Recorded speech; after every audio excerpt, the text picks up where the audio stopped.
2 பேர் செஞ்சுரி அடிச்சு மேட்ச் உருப்படாம போயிருச்சு போங்க அப்படின்ற மாதிரி நடந்து முடிஞ்ச மேட்ச் தான் வந்து பார்த்தீங்கன்னா India versus south Africa second ODI மேட்ச்னே சொல்லுவேன். ஃபர்ஸ்ட் மேட்ச் வந்து ஜெயிச்ச தெம்போட செகண்ட் மேட்ச் ஆட வந்தாங்க ராய்ப்பூர்ல. டாஸ் வின் பண்ண சவுத் ஆப்பிரிக்கா போலிங் செலக்ட் பண்ணாங்க. ஏன்பா ராய்ப்பூரை பத்தி உனக்கு நல்லா தெரியுமா? ஆமா ஆமா நீங்க போய் ஆடுங்க அப்படின்னு சொல்ல வந்து பார்த்தீங்கன்னா ஓப்பனிங் இறங்கினது எஸ்எஸ்பி ஜெய்ஸ்வாலும் ரோஹித் சர்மாவும் அப்படின்ற அளவுக்கு வந்து பார்த்தீங்கன்னா 2 பேரும் பயங்கரமா ஆட போறாங்கன்னு எதிர்பார்த்துட்டு இருக்கும்போது ரோஹித் சர்மா 14 ரன்னுக்கு காலி. அதுக்கப்புறம் அந்த கோலி வந்து பார்த்தீங்கன்னா கோலியை பார்த்தீங்கன்னா நீங்க பாத்துக்கோங்கண்ணே நான்லாம் உங்க முன்னாடி அடிச்சா நல்லா இருக்காதுண்ணே அப்படின்ற மாதிரி எஸ்எஸ்பி ஜெய்ஸ்வால் 22 ரன்னுக்கு காலி.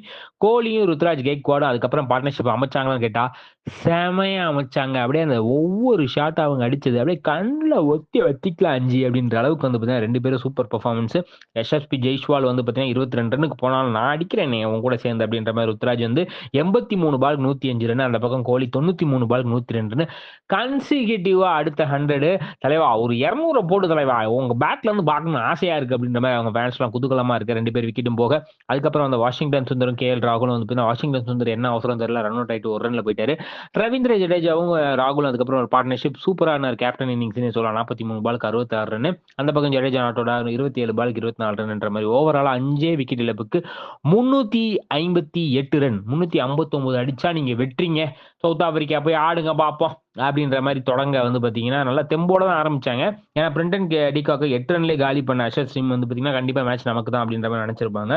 ஆனால் கேப்டன் பவுமா வந்து பார்த்தீங்கன்னா ஒரு 48 பாலுக்கு 46 ரன்ன்ற மாதிரி ஒரு நல்ல இன்னிங்ஸ் ஆனார் ஓடிய இன்னிங்ஸ். அந்த பக்கம் வந்து பார்த்தீங்கன்னா மக்ரம் வந்து பார்த்தீங்கன்னா நீங்கள் யாருனாலும் ஆடுங்க ஆடாம போங்க நான் ஆடுறேன் பாருங்க அப்படின்ற மாதிரி 98 பாலுக்கு 110 ரன் பிரிச்சு மெஞ்சுடா அப்படின்னே சொல்லலாம். அதுக்கப்புறம் வந்து பார்த்தீங்கன்னா பவுமா 46க்கு அவுட் ஆக அவர் 110க்கு அவுட் ஆகினாங்க. அதுக்கப்புறம் வந்து மேத்யூவும் ப்ரீவிஸும் வந்து அவங்க பங்குக்கு ஒரு பார்ட்னர்ஷிப். இவர் ப்ரீவிஸும் 34 பாலுக்கு 54 ரன். அந்த பக்கம் 64 பாலுக்கு 68 ரன் மேத்யூன்னு மேட்சை சோழியை முடிக்கிற அளவுக்கு போயிட்டாங்கன்னே சொல்லலாம். அதுக்கப்புறம் வந்து பார்த்தீங்கன்னா கடைசி ஓவரில் ட்விஸ்டான்னு கேட்டிங்கன்னா என்ன 2 ரன் அடிக்க மாட்டாங்களா அப்படின்ற மாதிரி வந்து பார்த்தீங்கன்னா டோமி வந்து ஒரு 14 ரன்னுக்கு வந்து பார்த்தீங்கன்னா ரிட்டையர் ஆனாலும் மார்க்கோ ஜான்சன் 2 ரன்னுக்கு நீங்கள் அனுப்பினாலும் கடைசியாக வந்து கேஷவ் மகாராஜாவும் பாஷும் வந்து பார்த்தீங்கன்னா ஒரு கடைசி 4 ஓவரை சிங்கிள் மட்டுமே அடிச்சு வந்து பார்த்தீங்கன்னா வெற்றி இலக்கை வந்து பார்த்தீங்கன்னா எட்டிட்டாங்கன்னே சொல்லலாம்.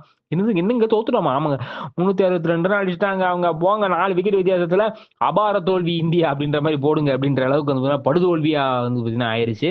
இதுக்கு வந்து மெயின் மிஸ்டேக்கை நான் பார்க்கறது என்னன்னா ஃபீல்டிங் ரொம்ப லூஸான ஃபீல்டிங். அவ்வளோ வந்து லெத்தாஜிக்கா வந்து பார்த்தீங்கன்னா எத்தனையோ ஃபோர்ஸை விட்டாங்கன்னு சொல்லலாம். ஈஸியாக கையில் வந்து தடுக்கக்கூடிய வந்து பார்த்தீங்கன்னா ஃபோர்ஸையும் கேச்சஸையும் விட்டது தான் வந்து பார்த்தீங்கன்னா மேட்சஸும் ட்ராப் ஆச்சுன்னே சொல்லுவேன்.